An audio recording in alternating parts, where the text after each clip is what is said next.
Well, welcome to another Wednesday's Word. Today I want to be looking at Psalm 139. I don't often get into the Psalms in these videos, but this one really stands out. Maybe because I have a couple board books that I take my one-year-old through with this psalm, but also talks deeply about how God's presence is everywhere. This is the psalm that ends that we are fearfully and wonderfully made. But in the middle and throughout the whole thing, it talks about who God is and how he's always there for us. The psalm starts off, "You have searched me, Lord, and you know me. You know, when I sit down, when I rise, you perceive my thoughts from afar. You discern my going out and lying down. You're familiar with all my ways." Then he jumps to, "Where can I go from your spirit? Where can I flee from your presence? If I go to the heavens, you're there. If I make my bed in the depths, you're there.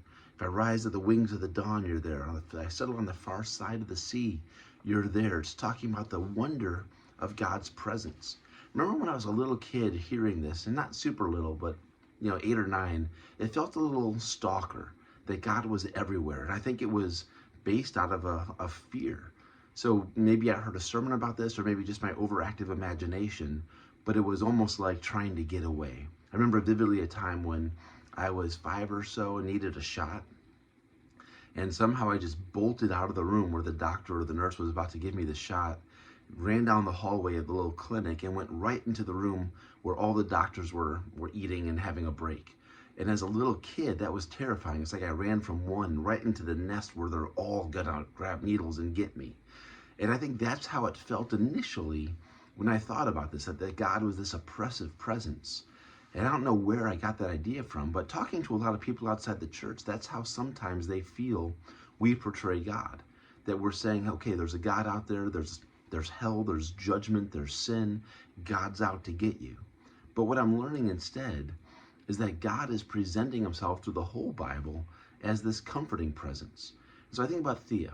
Sometimes when I'm working downstairs and she's upstairs with somebody else, she's happy and content and minding her own thing. But as soon as I come up the stairs and she hears me coming up the stairs, she gets this big smile on her face and her little feet start dancing and she drops her toy and she just starts walking as quick as she can over to me.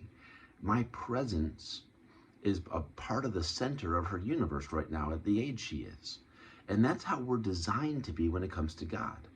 And so even if God starts being pushed away by us, he's always there. And so there's a comfort knowing that even in our rebellion, there's going to be a day when Thea doesn't run to me. She's going to run from me. She's going to rebel. She's going to be over it. She's whatever. She'll be a teenager and roll her eyes at me.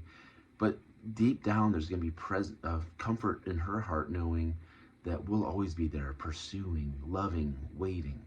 And that's how it is with God. We can't run from God. He's going to be there. The places we run to, I think about Jonah, who tried to run to the far part of the sea. God was there.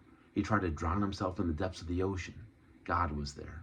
He could never get away from God's loving presence. And so I take comfort in that, to know that I'm not just alone. I'm not just pursuing God. God's pursuing me. In fact, I truly believe if God didn't pursue me, if God didn't pursue any of us, none of us would pursue him. It says in Romans that none choose God, none pursue him. We're all like sheep who have lost and gone astray. And so this week, take comfort knowing that God pursues you. God bless.